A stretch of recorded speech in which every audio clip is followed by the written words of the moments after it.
देखो आलिया अपनी डमनेस की वजह से बहुत ज़्यादा फेमस हो चुकी हैं। Who is the president of India? Manmohan Singh. और लोग उन्हें ट्रोल करने का कोई ना कोई बहाना ढूंढ ही लेते हैं। तो इस बार वो बहाना था कांस का ये रेड कारपेट। हेलो दोस्तों, स्वागत है आपका टॉक टू संदीप पर। So let's talk. भाई बात ऐसी है कि हाल ही में Alia Bhatt Cannes film festival में पहुंची थी। यहाँ इंटरनेशनल मीडिया ने उन्हें पूरा इग्नोर कर दिया। भाई जैसे ऑडियंस तुषार कपूर की फिल्मों को इग्नोर करती है।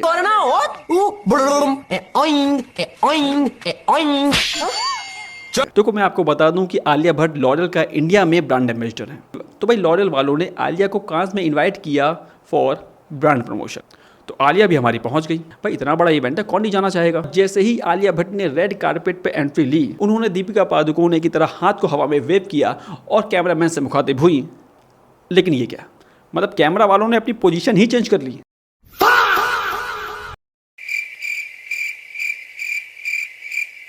मतलब कांस में आलिया भट्ट को कैमरामैन कैप्चर कर ही नहीं रहे थे, उनका फोकस दूसरे सेलिब्रिटीज पर ज़्यादा था। और जब आलिया को इस बात का रियलाइजेशन हुआ तो वो पीछे मुड़ गई और यहाँ एक दो लोगों ने उनकी फ़ोटो ली।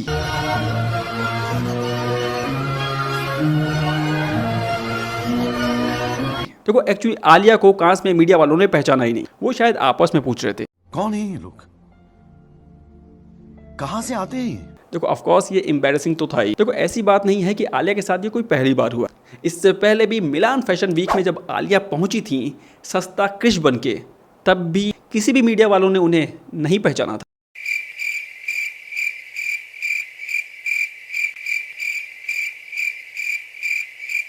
और जब ऐसा हुआ तो आलिया तुरंत ही ना डैमेज कंट्रोल मोड में आ गई और उन्होंने इंटरव्यू में ये बोला, उन्होंने एक्चुअली ये वेल्डिंग वाले बड़े बड़े चश्मे पहने हुए थे जिससे लोगों ने उन्हें पहचाना नहीं।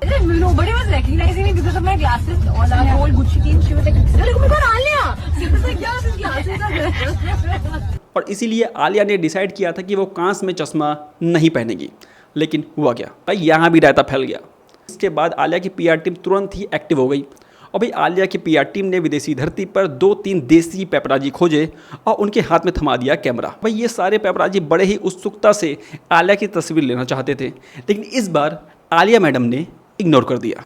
साइड में हटिए, मैडम को आने दीजिए। मैडम आइए, चलिए, टेक इट इजी, साइलेंस। और भाई तब जाके आलिया को चैन की सांस आई और हिसाब बराबर हुआ।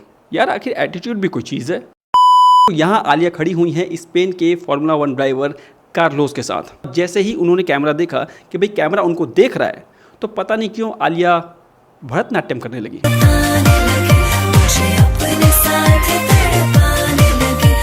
तो कोई यार इतना बड़ा इवेंट है, छोटी मोटी बातें होती रहती हैं। लेकिन जैसे ही लॉरियल को इन सब बातों को पता चला, वो भी डैमेज कंट्रोल मोड में आ गए। और अगले दिन जब आलिया ने रेड कारपेट पर एंट्री ली तो वो दिन कुछ अलग था। और भाई इस दिन सारे मीडिया वालों की नज़रें आलिया पर थीं। जी हाँ, इस बार कांस के पेप्स ने आलिया को पूरा अटेंशन दिया और उन्हें कैप्चर किया। तो यार एक दिन में आलिया ने ऐसा क्या जादू कर दिया, या फिर लॉरियल की पीआर टीम ने, कि सब कुछ चेंज हो गया। देखो इतना सब होने के बाद भी सभी इंडियंस लॉरियल वालों से बस ये पूछ रहे थे कि यार ऐश्वर्या राय कहाँ पर हैं। सबको पता है कि ऐश्वर्या राय लॉरियल का एक प्रोमिनेंट फेस है और 2 डिकेड्स से कांस में इंडिया की शान बढ़ा रही हैं।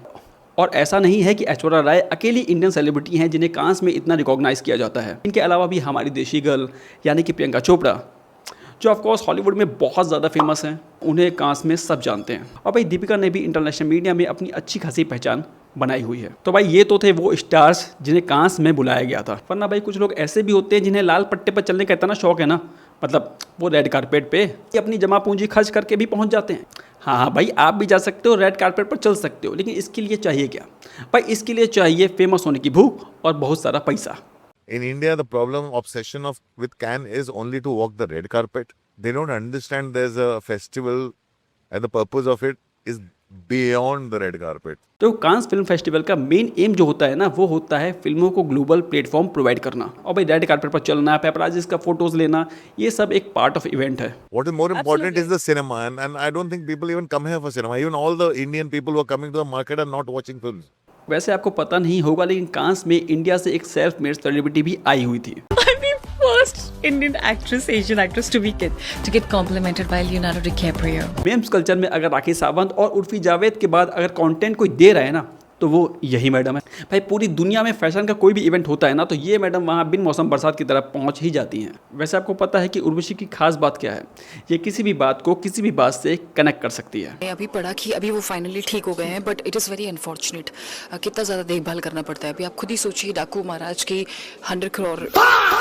भाई इससे कुछ भी बात पूछो, इसको सिर्फ डाकू महाराज ही याद आता है। तो भाई इसके बाद कांस में हमारी डाकू महारानी यानी कि उर्वशी रौतेला की भी एंट्री हुई, जो यहाँ पे इंडिया को रिप्रेजेंट करने आई थी। Whenever I represent my country, to represent my country India, and I've always represented my country. वैसे इनका कहना है कि I am no more Urvashi, I am India. I'm no more Urvashi, I'm India.